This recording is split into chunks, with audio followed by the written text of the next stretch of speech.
What are the best scenarios to use, or situations to use up forward 2?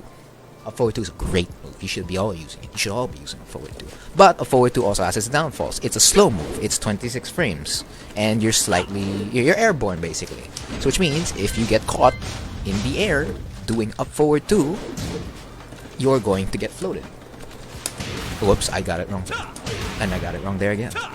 But then now I got it right, and I get a free combo, which is not exactly in Hwoang's favor. And it's also very easy to interrupt because it's 26 frames, right? But to use up forward 2, typically you need to cover it with more plus frames. So basically, it can't be your main move, not unless you've already conditioned your opponent. So stuff like, let's say we go back earlier to backlash. I do something like LFS down back 4, then I backlash. I'm supposed to be plus. So plus 4, plus 4. In this situation, typically an opponent wouldn't press because forward 1+2 can beat them, or DF1 them, or DF4, down back 3, etc. There's more situations where they'll lose than they'll win, more often than not. So you do that, backlash, and since they're waiting for the next move that you're gonna do, that's when you can do up forward 2, and now you have plus 5. So that's what you typically have to do around with up forward 2. You can't just walk up and do up forward 2. You can if you conditioned your opponent, or if your opponent's defensive or hesitating on what they want to do next. But if you really want to use it, you have to set up the situation. In a situation wherein typically an opponent wouldn't press. So LFS1's common because right after this, forward 1+2 happens. So instead of putting yourself at -9, you can opt to put yourself at +5. Of course, albeit you may get floated. That's like the only risk you're running. So you always need to cover it with plus frames, even +1.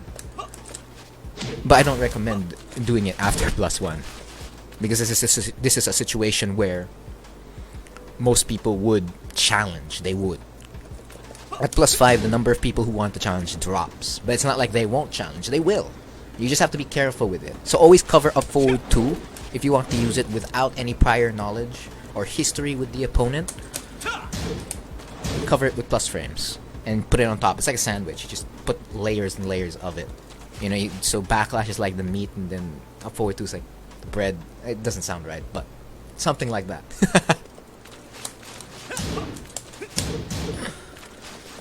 And it's always going to be in close quarters. And since it's such a short move and it has small range, you're always going to be in close quarters when you use this move.